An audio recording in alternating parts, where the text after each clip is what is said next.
Welcome back friends, मैं अंकुर द्विवेदी एक बार फिर से आपका स्वागत करता हूं। बेटा आज हम लोग चैप्टर नंबर 5 की क्लास नंबर 2 को कंटिन्यू करेंगे। पिछली क्लास में बेटा हम लोग ने आर्टिकल नंबर 1, 2, 3, 4 और इसके बारे में इसके फीचर्स को डिस्कस कर लिया था और लास्ट में बच्चे हम लोगों ने कॉन्स्टिट्यूशन का आर्टिकल 100 अमेंडमेंट 100वां संविधान संशोधन जो इंडिया और बांग्लादेश के लैंड बॉर्डर डिस्प्यूट को सॉल्व करता है। पिछली क्लास में बच्चों हम लोग ने देखा था आर्टिकल 368 का यूज़ पार्लियामेंट आर्टिकल 2 और 3 में किए गए संशोधन को यूज़ करके नहीं होगा, जिससे सुप्रीम कोर्ट इसमें कुछ कर नहीं सकता है। क्लियर हुआ? तो आज की क्लास को हम लोग आगे बढ़ाते हैं, देखते हैं क्या बचा है। बेटा आज की क्लास में हम लोग का ये है कि हम लोग के स्टेट्स का इवोल्यूशन कैसा हुआ, स्टेप बाय स्टेप कैसे हुआ। तो चलिए इसको स्टेप बाय स्टेप स्टार्ट करने से पहले थोड़ा कहानी सुना देते हैं, थोड़ा आपको मज़ेदार बता देते हैं क्या चीज़ें आने वाली है। बेटा सबसे पहले जान लो, अभी आपने आर्टिकल के प्रावधान पढ़ लिए, अब हम लोग उसके पहले जाते हैं। अभी हम लोग चलते हैं 1947 में, हम लोग आ गए हैं, सॉरी जल्दी से आ जाओ भाई, आ जाओ, आ गया। अब बच्चे हम लोग चलते हैं 1947 में। ठीक बेटा, जब 1947 में इंडिया आज़ाद हुआ, 1947 के समय में इंडिया के पास क्या था? इंडिया के पास दो टाइप के स्टेट्स थे। एक थे ब्रिटिश टेरिटरी,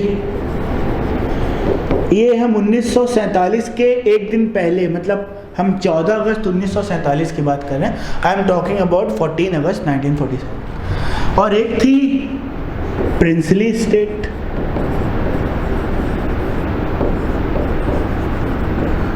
प्रिंसली स्टेट मतलब जिसमें किंग और क्वीन लोग शासन करते थे। हुआ क्या, ये ब्रिटिश टेरिटरी को इंडियन टेरिटरी बोल दिया गया। क्या बोला गया? इंडियन बोल दिया गया। और बेटा जो प्रिंसली स्टेट्स थे इनको ऑप्शन दिया गया। क्या दिया गया? Option, either to choose India, either to choose Pakistan और remain independent. Clear? On the night of 1947, the princely states were given option in Mountbatten Plan कि either you can join Indian Dominion, either you can join Pakistan Dominion, or you can remain independent as an independent country. So what happened next? By merging all this, इन दोनों को मिला के final result कितना आता है, इन दोनों को मर्ज करके रिजल्ट कितना आता है बेटा? 15 अगस्त 1947, 15 अगस्त 1947 को इंडिया के पास टोटल 552 कितने? 552 प्रिंसली स्टेट्स थे। कितने थे बेटा? 552 प्रिंसली स्टेट्स थे। ठीक, out of these 552, 549 joined India. 549 joined India, but 3 princely states, the name one is Junagadh,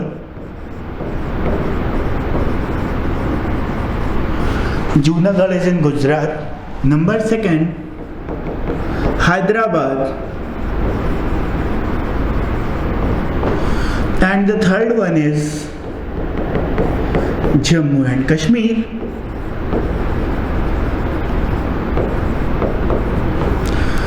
These 3 princely states remain independent. They neither joined India, they neither joined Pakistan. So what happened next? By hook and crook, by military action, by baiting, these 3 princely states were forcefully merged into the dominion of India after some time of 1947. Means after independence, when these 3 states denied to join India, then Sardar Patel, by sending some military forces and doing some work, they acquired first Junagadh, then Hyderabad, then Jammu and Kashmir. In Junagadh, people give referendum in the favor of India. In Junagadh, people gave referendum in the favor of India. Junagadh में people ने India के पक्ष में बात करी. In Hyderabad, Sardar Patel has conducted military action and military action की वजह से हैदराबाद भी इंडिया में आ गया.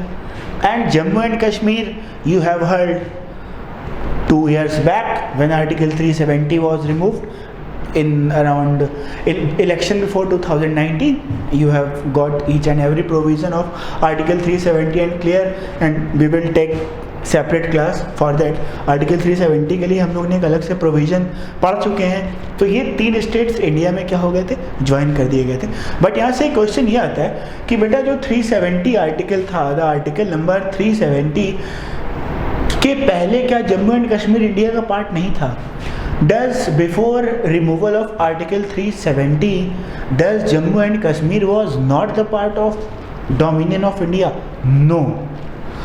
From the article number 370, Jammu and Kashmir has granted a special status, and that special status has aligned that state with India. Article 370 की वजह से Jammu and Kashmir Bharat से क्या हुआ था, जुड़ा हुआ था. क्लियर हो गया? अभी तक आपने ये जान लिया कि इंडिया में कितने स्टेट्स प्रिंसली स्टेट्स थे, 552. कितनों ने ज्वाइन कर लिया, कितनों ने ज्वाइन नहीं किया. अब हम लोग आगे देखते हैं. Then what happened next. So when in 1947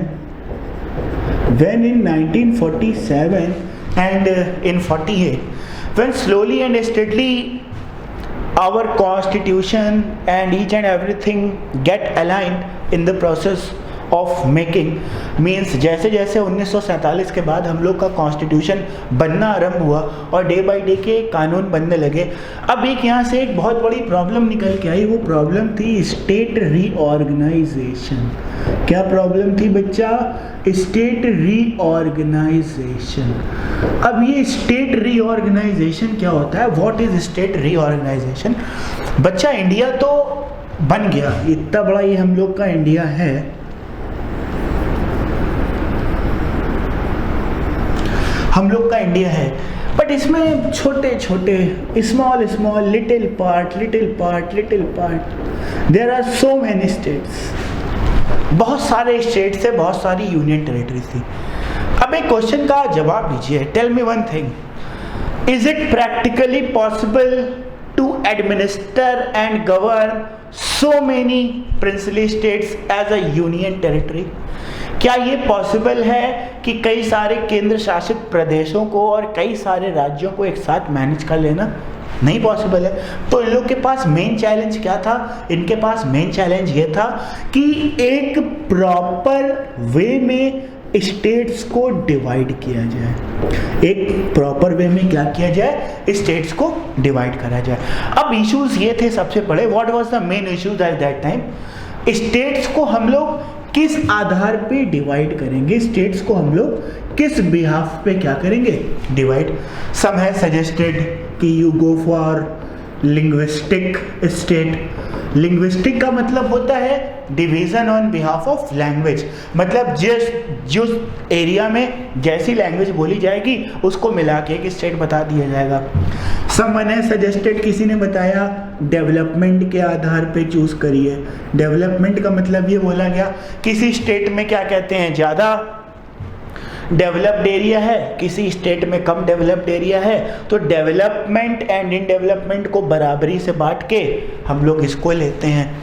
someone suggested next, किसी ने कुछ बताया, किसी ने कुछ बताया, किसी ने कुछ बताया. बट एक चीज़ बताओ, अभी तक हम लोग का इंडिया इंडिपेंडेंट हुआ है बट अभी स्टेट रीऑर्गेनाइजेशन नहीं हुआ है. फिर से, अभी तक हम लोग का इंडिया इंडिपेंडेंट हुआ है बट स्टेट रीऑर्गेनाइजेशन नहीं हुआ है.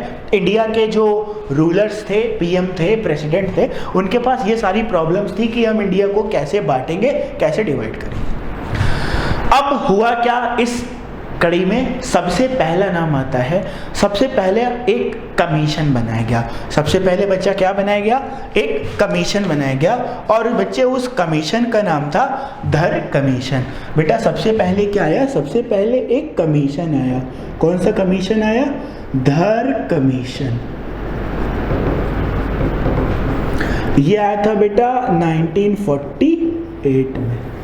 धर कमीशन बच्चे हम लोगों का कब आया था? धर कमीशन हम लोग का आया था 1948 के जून जुलाई के मंथ के आसपास आया था। जून जुलाई मंथ के आसपास आया था। अब ये धर कमीशन का फंक्शन क्या था? धर कमीशन का वर्क क्या था? आइए समझते हैं धर कमीशन का वर्क क्या था। देखते हैं धर कमीशन। बेटा ये जो धर कमीशन था, इसको बनाने का मेन रीजन था to check the possibility of linguistic state. क्या था? To check the possibility of linguistic state. Means for example again, Dhar commission बनने का क्या रीजन था? ये चेक करना, ये पता करना कि क्या भाषा के आधार पर राज्यों का विभाजन किया जा सकता है। Can state be formed on the basis of linguistic behaviour. ये धर कमीशन का उद्देश्य था। तो फिर धर कमीशन गया, इसने क्या रिजल्ट दिया? क्या दिया इसने? क्या रिजल्ट दिया? बेटा धर कमीशन ने रिजल्ट दिया कि no, you can not divide on the basis of language. आप स्टेट को लैंग्वेज के आधार पर नहीं बांट सकते हो, आपको स्टेट को डेवलपमेंट के अकॉर्डिंग बांटना होगा। किसके अकॉर्डिंग बांटना होगा? डेवलपमेंट के अकॉर्डिंग बांटना होगा, विकास के अकॉर्डिंग आपको अपने स्टेट को बांटना होगा। क्लियर हो गया? अब एक क्वेश्चन और आता है बेटा, ये डेवलपमेंट और लिंग्विस्टिक स्टेट की बात कहां से उठ रही थी? From where the thought of linguistic state is arising in the mind of prime minister of that time, that is Pandit Jawaharlal Nehru, who is forcing him to form such type of commission that he or she could take decision on linguistic state। था क्या बेटा? उस समय south India में, आज का तेलंगाना, आंध्र प्रदेश, तमिलनाडु, उस state में बहुत सारे इश्यूज चल रहे थे लैंग्वेज बैरियर को लेके। someone is saying we are superior, someone is saying we are superior, someone is saying we are superior। ये तीन स्टेट्स के बीच में हो रहा था, आंध्र प्रदेश, केरला एंड तमिलनाडु। 3 स्टेट्स और फाइटिंग। अब यही 3 स्टेट से डिमांड भी उठ रही थी कि आप इंडिया में जो स्टेट्स को डिवाइड करिएगा वो आप लिंग्विस्टिक बिहेवियर पे करिएगा। ये साउथ के स्टेट्स इंडिया पे प्रेशर बना रहे थे, दिल्ली पे प्रेशर बना रहे थे। तो नेहरू जी ने उनको लॉलीपॉप देते हुए धर कमीशन का फॉर्मेशन किया। कहते हैं कि रुको, हमने आपके लिए काम करना स्टार्ट कर दिया है, अभी मेरे कमीशन की रिपोर्ट आती है, हम आपको बताते हैं। ये धर कमीशन ने रिपोर्ट कब दिया था? दिसंबर 1948 में। कब दिया था? दिसंबर 1948 में। अब क्या हुआ? What happened next? जब धर कमीशन ने बोला लिंग्विस्टिक बिहेवियर या लिंग्विस्टिक स्टेट नहीं पॉसिबल है, तब बेटा जो साउथ के लोग उस लॉलीपॉप का वेट कर रहे थे रिजल्ट का, वो सेटिस्फाई होंगे?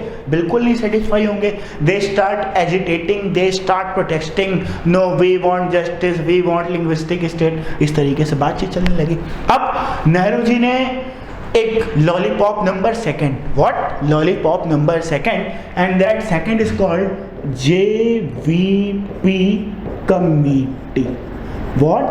JVP कमेटी का फॉर्मेशन किया। Remember student, this is committee number 2। The first committee was Dhar commission, it is the under the chairmanship of SK Dhar, and this is the second committee JVP committee. J stand for Jawahar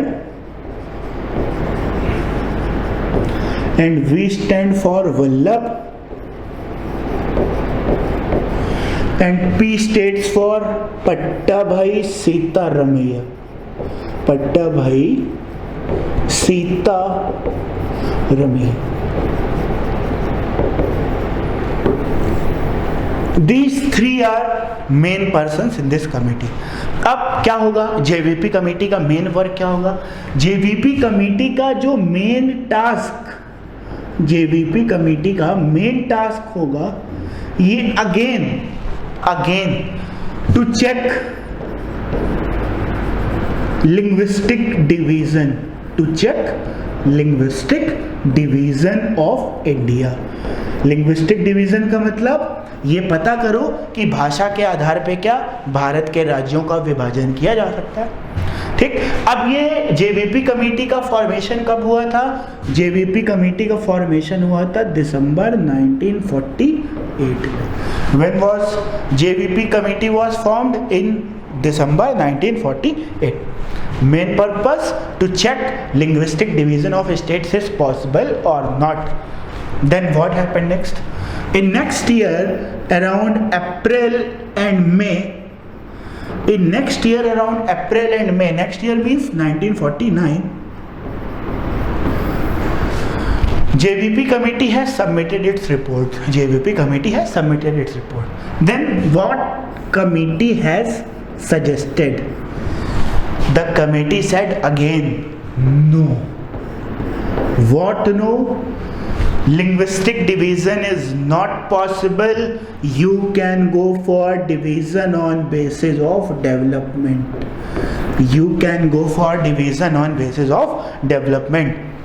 In short, the outcome of Dhar commission and outcome of JVP committees both were same.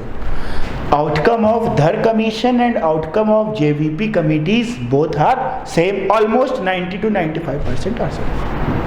Then what happened next? Peoples of South India again starts agitating. People of South India again got agitated and started fighting, doing this. And one of the person of Congress at that time suicide himself, मर जाता है, suicide कर लेता है, निपट जाता है। क्यों? इसको एजिटेशन करते करते। Then what happened next? उसके बाद ये हुआ बच्चे, फोर्सफुली अराउंड अक्टूबर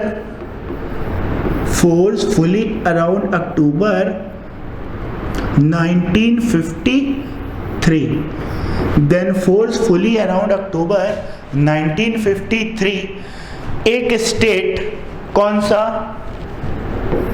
आंध्रा। एक स्टेट कौन सा बेटा? आंध्रा स्टेट को लिंग्विस्टिक आधार पर, on the basis of linguistic division create कर दिया गया।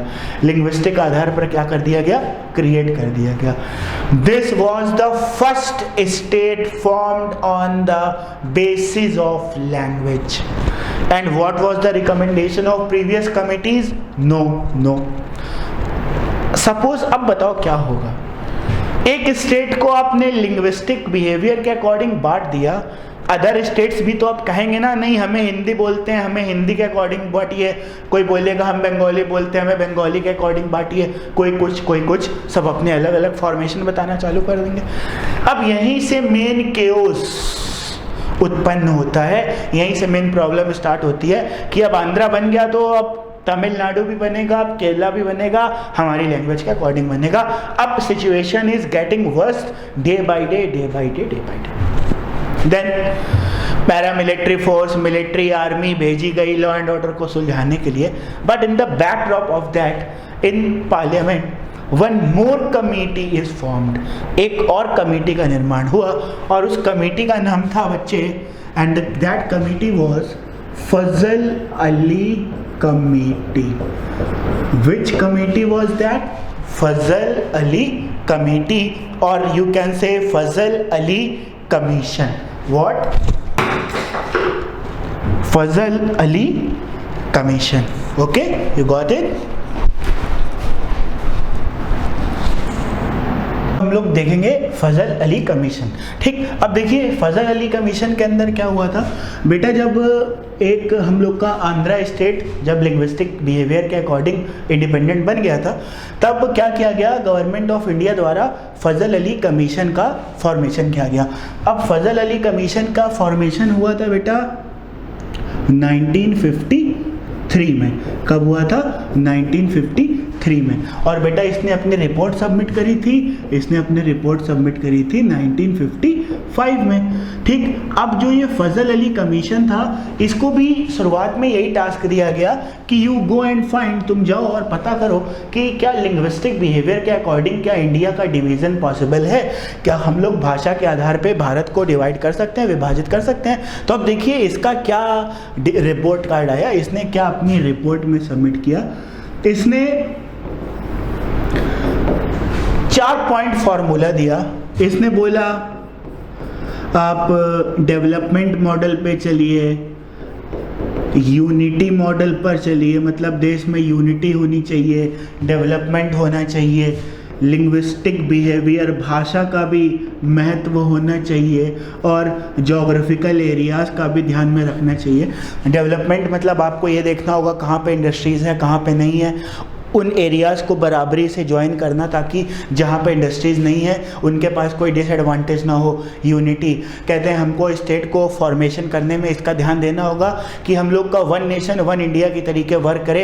ऐसा ना हो हमने कोई स्टेट बना दिया, उसमें आधी जनसंख्या दूसरी जनसंख्या से चिढ़ती है, means people fight with each other, तो उससे प्रॉब्लम हो जाएगी। तीसरा लिंग्विस्टिक, तो फाइनली इन्होंने लिंग्विस्टिक प्रोविज़न को भी एक जगह दी। उन्होंने बोला हाँ अगर हम ये सारे पॉइंट्स को रखते हैं तो हम लोग को लिंग्विस्टिक बिहेवियर से कोई ऐतराज नहीं है। ठीक, तो इसी बात को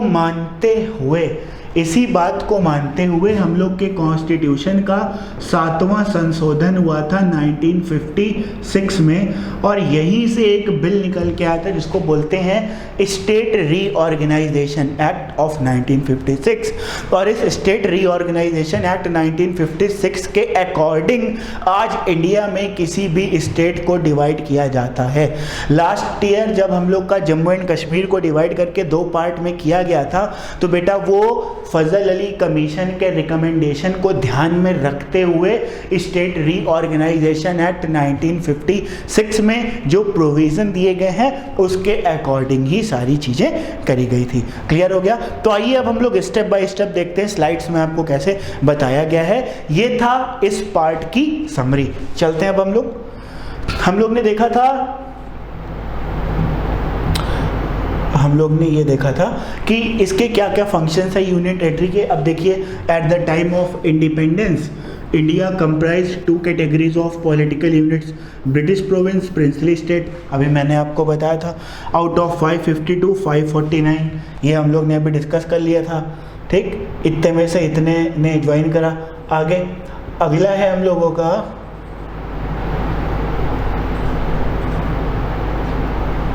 बच्चे हम लोगों का हैदराबाद, जूनागढ़ और कश्मीर रिफ्यूज़ करा, बाद में इनको डंडे मार के ज्वाइन करवा दिया गया।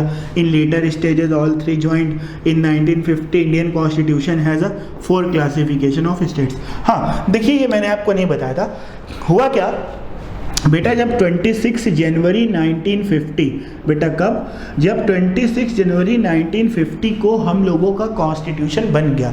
क्या बन गया? 26 जनवरी 1950 को हम लोग का कॉन्स्टिट्यूशन बन गया। तो बेटा उस समय स्टेट्स को 4 पार्टों में डिवाइड किया गया था। ये 4 पार्ट कौन से हैं? आज बेटा 2020 में हम लोग के कितने कैटेगरीज ऑफ स्टेट्स होते हैं? 2। 1 is state and 1 is union territories. बेटा 1950 में क्योंकि ये फर्स्ट टाइम हो रहा था तो हम लोग ने 4 कैटेगरीज में बांटा। वो 4 कैटेगरीज कौन सी थी? आइए देखते हैं 4 कैटेगरीज कौन सी थी, आइए देखते हैं। ये बेटा मैंने आपके लिए चार्ट लेके आया हूँ, जरा चार्ट को समझते हैं क्या इसके अंदर क्या दिया हुआ है।